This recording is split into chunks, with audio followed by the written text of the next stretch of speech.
बिस्मिल्लाहिर्रहमानिर्रहीम। अस्सलामु अलैकुम नाजरीन कराम, इस वीडियो से कबल हम आपके सामने अर्तुग्रल गाजी ड्रामा के चंद नुमायां किरदारों की हकीकी ज़िंदगी का मुख्तसर तारुफ बयान कर चुके हैं। हमारी इस वीडियो का मौजू इब्नुल अरबी है।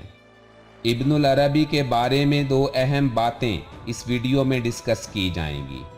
एक तो ये कि इब्नुल अरबी का किरदार अदा करने वाले अदाकार हकीकी ज़िंदगी में कौन हैं और उनका तारुफ क्या है, और दूसरी ये कि ड्रामा अर्तुग्रल गाजी में बार बार इब्नुल अरबी के संदूक का जिक्र किया जाता है।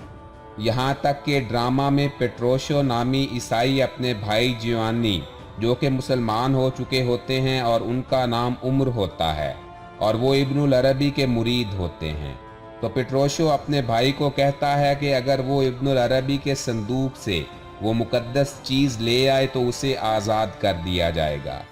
सवाल ये है कि आखिर इब्नुल अरबी के संदूक में वो मुकद्दस चीज़ क्या थी जिसकी ईसाइयों को इस कदर ज़रूरत थी।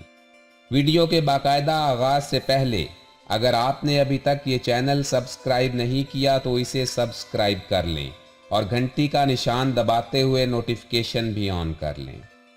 तो नाजरीन कराम, ड्रामे में दिखाया गया है कि इब्नुल अरबी अर्तुग्रल गाजी के रूहानी पेशवा हैं और उसे हमेशा सीधे रास्ते पर रहने की तलकीन भी करते रहते हैं।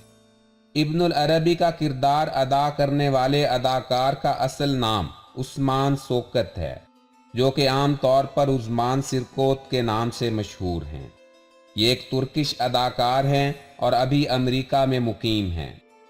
आप 1 जनवरी 1957 को तुर्की में पैदा हुए, 1984 में कैलिफोर्निया अमेरिका में मुंतकिल हुए और 1998 में अदाकारी शुरू की। आहिस्ता आहिस्ता इस मैदान में आगे बढ़ते रहे और तुर्किश ड्रामों में भी नज़र आने लगे। 2007 में इन्होंने एक ड्रामे में लीड रोल अदा किया। उस्मान के मदाह एशिया, यूरोप और अमेरिका में मौजूद हैं। अर्तुग्रल गाजी में काम करने की वजह से इन्हें मुस्लिम दुनिया में इब्नुल अरबी के नाम से जाना जाता है। तो आइए नाजरीन, अब वीडियो के दूसरे हिस्से की जानिब बढ़ते हैं कि आखिर इब्नुल अरबी के संदूक में वो क्या चीज़ थी जिसकी ईसाइयों की नज़र में बहुत कदर थी और वो उसे हर कीमत पर हासिल करना चाहते थे। बाज़ मौर्रिखीन के मुताबिक इब्नुल अरबी के संदूक में हज़रत खिज़र अलैहिस्सलाम की कमीज़ थी, जो कि अहमद यूसुफ़ी रहमहुल्लाह ताला अलैह के पास से होती हुई इब्नुल अरबी तक पहुंची थी और उसकी हिफाजत का शरफ उन्हें हासिल हुआ।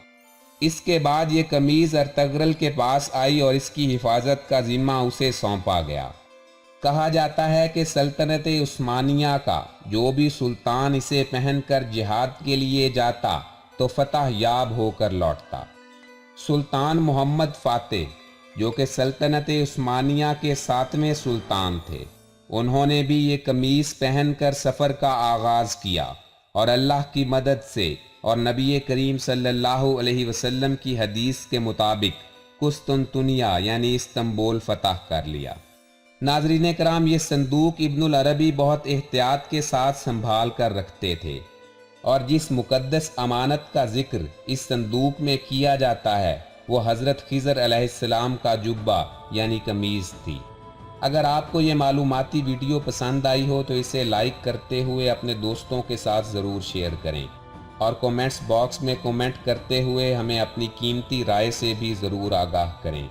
अल्लाह आपका हामी व नासिर हो।